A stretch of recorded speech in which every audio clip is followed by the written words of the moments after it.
Alain Hindoul, La fin est proche, chapitre 12, Témoin du Christ.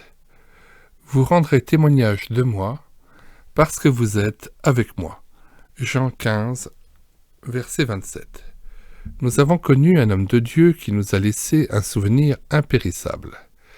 C'était un chrétien fort occupé et de plus, à la tête d'une nombreuse famille, au temps où les allocations familiales n'existaient pas. Et pourtant, miraculeusement, il trouvait du temps pour en consacrer beaucoup à la prière et à la méditation de l'Écriture. Il en a usé des Bibles. Pour l'avoir bien connu, nous croyons pouvoir dire qu'il vivait en communion quasi permanente avec son Dieu. Et c'était certainement là qu'il puisait sa force et son zèle, car c'est le plus naturellement du monde qu'il parlait de Jésus. Voyait-il passer dans la rue un ivrogne titubant? Il allait vers lui et l'introduisait dans sa demeure, non pour le sermonner et l'humilier, mais pour l'encourager à suivre celui qui délivre. J'ai appris plus tard qu'il venait en aide tous les soirs à une vieille femme grabataire. Certainement dans l'Église, les frères ignoraient son zèle, car il ne parlait jamais de ce qu'il accomplissait pour le Seigneur. Il visitait les malades, les gens isolés, et allait parfois loin dans la montagne à la rencontre de personnes qu'on ne voyait guère au village. Point n'était besoin de l'exhorter à rendre témoignage, car il ne pouvait s'empêcher de parler de son Sauveur. Beaucoup plus tard, au cours d'une conversation avec un chrétien que nous rencontrions pour la première fois lors d'une foire où nous exposions la Bible, ce frère m'avoua qu'il avait été gagné à l'Évangile par le moyen de cet homme de Dieu. Quand j'ouvre l'Écriture, je ne vois pas l'auteur sacré faire du témoignage, un devoir en disant « Tu dois, il faut que tu rendes témoignage, car il y a encore tant de gens perdus en route pour l'enfer. » Jésus parle autrement. En effet, il dit à ceux qui le suivent, non pas « vous devez », mais « vous serez mes témoins ». Acte 1, verset 8. Ou encore « vous rendrez témoignage de moi, parce que vous êtes avec moi ». Jean 15, verset 27. Être un témoin devrait être la suite normale, la conséquence, le fruit d'une communion intime et vivante avec le Seigneur. Et c'est cela qu'il faut rechercher en priorité et cultiver justement pour garder un cœur bouillant pour lui. Celui qui demeure en moi et en qui je demeure, a dit Jésus, porte beaucoup de fruits. Jean 15, verset 5. Ce ne sont pas nécessairement ceux qui se démènent et font grand tapage qui œuvrent le plus. On les admire beaucoup, mais il y a souvent plus de vent que de fruits. Voulez-vous être un bon ouvrier, même si vous ne savez pas encore comment vous y prendre ou quelle tâche remplir? Commencez par imiter les élus qui servent le Seigneur nuit et jour dans son temple. Apocalypse 7, verset 15. Vous n'ignorez pas que le temple, c'est chacun de nous. Nous sommes, écrit l'apôtre, le temple du Dieu vivant. J'habiterai en eux et je marcherai au milieu d'eux. 2 Corinthiens 6, 16. Le temple est le lieu où je rencontre le Seigneur pour l'adorer, l'écouter et le servir. Et puisqu'il habite en moi, c'est en moi, dans mon être intérieur, que je puis le rencontrer à tout instant. C'est là que je suis appelé à le servir. D'où l'importance d'une vie cachée, tournée sans cesse vers le Seigneur, fondée sur lui, placée sur le roc de la croix de Christ. Il n'empêche qu'il faut accepter de se mêler aux incroyants et ne pas se confiner dans la seule compagnie des chrétiens. Père, je ne te prie pas de les ôter du monde, mais de les préserver du mal. Jean 17, verset 15. Notre Seigneur ne fut jamais coupé de la société, mais intérieurement, il en était détaché et vivait dans une atmosphère qui n'était pas celle du monde. Son mode de vie était celui de tout le monde, aussi les gens religieux le traitaient-ils de mangeur et de buveur, parce qu'il acceptait même de frayer avec les gens de mauvaise vie pour les ramener à son Dieu. Le chrétien, soucieux du prochain, n'hésite pas à se mêler aux autres, même les non-croyants. Il cherche le contact avec eux et à l'occasion, il consent à participer à certaines de leurs rencontres sans cesser d'être intérieurement, c'est important, en communion consciente avec Dieu, ce qui est proprement vivre dans le monde sans lui appartenir. C'est loin d'être le cas chez beaucoup de chrétiens dont la vie spirituelle n'est pas entretenue et nourrie par la parole et la prière. Avoir une vie matérielle confortable, bien réglée et bien stable semble être leur préoccupation majeure, aussi se montrent-ils peu soucieux de faire connaître Jésus dans leur entourage. Certains pensent, à tort bien entendu, qu'il suffit de mener une vie bien rangée, sans histoire, pour honorer le Seigneur et lui rendre un bon témoignage.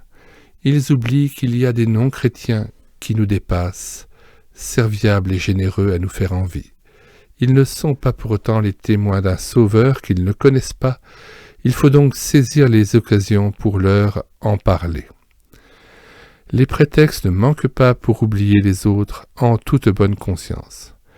Telle femme âgée impotente dira « Que puis-je faire? Je suis bloquée dans ma maison. C'est ma femme de ménage qui fait les commissions. » Une autre personne invoquera sa timidité, ses complexes. « Je suis quasiment paralysée lorsque j'ai l'intention de dire un mot à mon voisin ou à un ami. En tout cas, je n'ai pas le contact facile. » Un troisième alléguera « Je ne sais pas m'exprimer. Moi, je ne suis pas allé longtemps à l'école, comme vous. Aussi ai-je de la peine à me faire comprendre, même pour les choses les plus banales. » Il est vrai que nous n'avons pas tous reçu de Dieu une vocation d'évangéliste ou d'enseignant. Mais, qui que nous soyons, et quel que soit notre niveau d'instruction, nous sommes tous bons pour le service, bons pour répandre la bonne nouvelle de Jésus. Vous serez mes témoins, et je vous en rendrai capable, croyez en moi. Pour y parvenir plus aisément, voici ce que vous pourriez faire pourvu que vous ayez la volonté et le désir de répondre à l'attente du Seigneur. Premier pas, acceptez de sortir de votre passivité et offrez-vous maintenant au Seigneur pour l'annoncer, comme il voudra et quand il voudra. Prenez au sérieux cette parole libératrice de l'Écriture, « Je puis tout par celui qui me fortifie » Philippiens 4, verset 13. Deuxième pas, prenez l'habitude de vous tourner vers les autres, de vous préoccuper de votre entourage, de ceux que vous côtoyez habituellement. Certainement, il en est parmi eux qui ont des problèmes, des épreuves, des sujets de joie, et dans la mesure du possible, manifestez votre intérêt à leur égard. Il n'y a rien qui rapproche autant que des petits gestes de bonté. Troisième pas, priez. En priorité, pensez et priez régulièrement pour ceux qui vous sont chers, surtout pour vos proches qui tournent le dos à Jésus-Christ, et davantage encore s'ils vous sont hostiles. Il serait anormal que vous pensiez à ceux qui vivent au fin fond de l'Afrique et en Extrême-Orient, et que vous n'ayez aucun souci d'un frère, d'une nièce ou d'un père vivant près de vous, mais encore éloigné du Sauveur. Quatrième pas. Demandez à Dieu de vous mettre à cœur les personnes que vous devez porter tout spécialement dans la prière. En attendant de les connaître, intercédez fidèlement pour ceux qui habitent dans votre immeuble ou dans votre rue, donc pour ceux que vous rencontrez souvent. Cinquième pas. Quand vous circulez dans la rue, au lieu de ne penser à rien de précis, observez discrètement les gens que vous croisez, même si vous ne les connaissez pas, puis demandez à Dieu qu'il les visite et leur donne l'occasion d'entendre l'Évangile. Par votre moyen, pourquoi pas. Quelqu'un a dit « Chaque fois que vous citez le nom d'une personne dans votre intercession, le Christ plaide sa cause devant le Père. » Sixième pas. Dressez la liste des noms de personnes que vous côtoyez à l'église ou à votre travail. Consacrez chaque jour un peu de temps pour présenter à Dieu ceux que vous avez inscrits et recommencez lorsque vous arrivez au bout de la liste. Vous remarquerez alors que Dieu nous met un jour ou l'autre en rapport avec eux et souvent dans des conditions favorables. Septième pas. Ne manquez pas au Nouvel An de donner un calendrier ou un évangile, c'est le meilleur des traités, à tel ou tel voisin ou ami auquel vous vous intéressez. Avec confiance, laissez-vous conduire par le Seigneur. L'essentiel est qu'il vous voie disposé à le servir, car il ne manquera pas de vous donner, le moment venu, l'occasion et la force de parler de lui. Vous en serez émerveillés. Huitième pas. Si vous en avez la possibilité, invitez tel voisin à une fête de l'église, une fête de Noël ou à une rencontre d'évangélisation. Ne vous découragez pas si vos invitations paraissent ne porter aucun fruit. L'apôtre Paul, que je sache, a été durant de longs jours de tempête, au milieu de quelques 270 passagers, et je gage qu'il a dû leur parler du Christ Sauveur. Acte 27, verset 35. Cependant, il ne semble pas avoir amené au salut une seule personne que le péril aurait pu disposer favorablement. Notre part est d'annoncer le Seigneur, non de convertir les gens. C'est au Seigneur de les conduire au salut, si elles y consentent. 9e pas. Encouragez la lecture de la Bible. Surtout conseillez à vos interlocuteurs de commencer par le Nouveau Testament, c'est-à-dire par l'Évangile. Le meilleur traité que nous puissions offrir est indiscutablement l'Évangile, de préférence, nous semble-t-il, celui de Luc. Dans notre pays, où la Vierge Marie tient une grande place dans la piété populaire, il nous paraît sage de donner un texte qui fasse mention de la naissance de Jésus et qui, de plus, rapporte le récit de la tentation de la transfiguration. L'évangile de Marc ne contient pas le récit de la naissance de Jésus, ni l'évangile de Jean, qui nous paraît difficile pour un débutant dès le premier chapitre, la parole faite chair. Sans doute n'est-ce pas sans raison qu'il occupe la 4e place dans le Nouveau Testament. Naturellement, c'est à chacun de décider, répétons-le, le meilleur traité, c'est l'Évangile. 10e pas. Croyez, car sans la foi, il est impossible d'être agréable à Dieu. Hébreux 11, verset 6. Donc, croyez que Dieu va répondre à votre désir d'éclairer quelqu'un. Croyez que l'occasion va vous être donnée, attendez-la et préparez-vous à parler de celui que vous aimez. Voici quelques conseils utiles.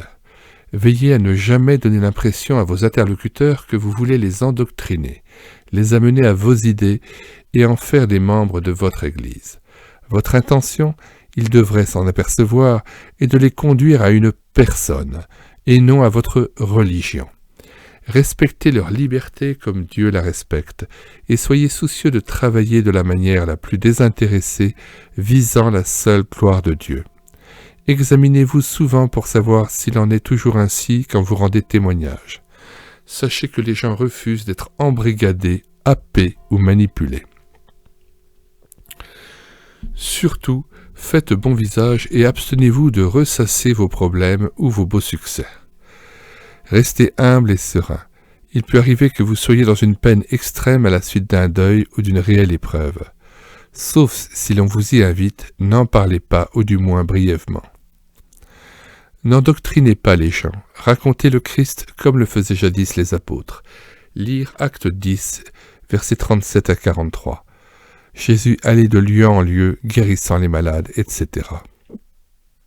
L'Évangile est un récit. Un si beau récit que l'exposé de vos belles expériences paraît bien terne et peu attrayant comparé à la vie glorieuse du Christ. De plus, on évite de parler le patois de Canaan lorsqu'on raconte des faits. Ne commencez pas la conversation en tombant à bras raccourcis sur le pécheur qui est devant vous. Ne lui dites pas d'emblée « Tu dois te repentir, tu n'es qu'un rebelle devant Dieu ». Un jour, j'ai usé de ce langage devant un pauvre homme qui avait bu et il est parti sans m'écouter une seconde de plus. Parlons plutôt avec enthousiasme de celui qui a changé notre vie. N'ayons jamais l'air d'être un prédicateur qui sermonne son paroissien. Ne manquez pas le but. Il ne s'agit pas tellement de parler de Dieu que de présenter le Christ, sans omettre d'annoncer sa mort, sa résurrection et son retour. Montrez combien il est sérieux et urgent de se confier au Christ Sauveur, car la condamnation subsiste pour ceux qui se détournent de lui. Ne craignez pas d'être précis. Que le Seigneur Jésus vous accorde la joie de conduire bientôt un pécheur à son Sauveur. Il vous intéressera sans doute de lire le récit suivant qui, je pense, peut vous encourager à servir le Seigneur dans la joie. Séjournant dans un village du Tarn dans les années 50, j'eus le privilège de rendre visite à un humble paysan, l'un des derniers survivants d'un réveil qui avait embrasé la région à la fin des années 1800. L'homme que j'allais rencontrer était malade et devait décéder quelques jours plus tard. Chrétien bouillant et zélé, il quittait chaque année sa ferme et abandonnait ses champs durant plusieurs semaines pour aller, besace au dos, ensemencer d'évangiles les villages du département voisin. Lorsque j'entrai dans la chambre du malade, le vieillard coiffé d'un bonnet de nuit s'assit brusquement dans son lit, leva les bras et m'accueillit en disant tout épanoui « Je suis content, je suis content ». Curieux langage pour un homme qui n'avait que quelques jours à vivre. Et puis, quel visage! Il ne fallait pas l'observer longtemps avant de savoir qu'il vivait en communion intime avec son maître. Au cours de la conversation, il me demanda « Voulez-vous que je vous raconte comment mon âme a été sauvée ?» Sans attendre de réponse, il enchaîna. Jeune encore, j'étais fort intrigué par ce qui se passait dans le village. Tôt le matin, tard le soir, hommes et femmes se rendaient par petits groupes aux réunions, et cela journellement. Apprenant qu'il y avait un rassemblement dans une clairière, je résolus d'aller voir si ce qu'on me disait était vrai. Je m'y rendis avec quelque retard pour ne croiser personne sur le chemin.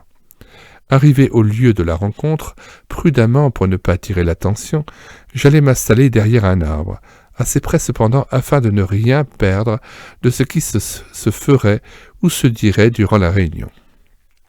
Le prédicateur, inspiré ô combien, puisa son message dans la Genèse et parla avec force détail d'Adam, cet homme qui fuyait l'Éternel et se cachait derrière les arbres du jardin. Soudain, emporté par son discours, il s'écria « Il y a ici quelqu'un qui se cache derrière un arbre, quelqu'un qui s'imagine que Dieu ne le voit pas et qui refuse de faire la paix avec lui. » Il me semble encore entendre cette voix. Bouleversé, je crus que le prédicateur m'avait vu et s'adressait à moi. Je ne pouvais fuir. Convaincu de perdition et de péché, je m'écroulai derrière mon arbre, suppliant Dieu d'avoir pitié du pécheur que j'étais. C'est ainsi que le Seigneur se révéla à moi, et c'est pour cela que je suis content. Et puis, je suis tellement heureux de parler autour de moi de celui qui a sauvé mon âme. Que Dieu remplisse notre cœur de telle sorte que nous ne puissions nous taire.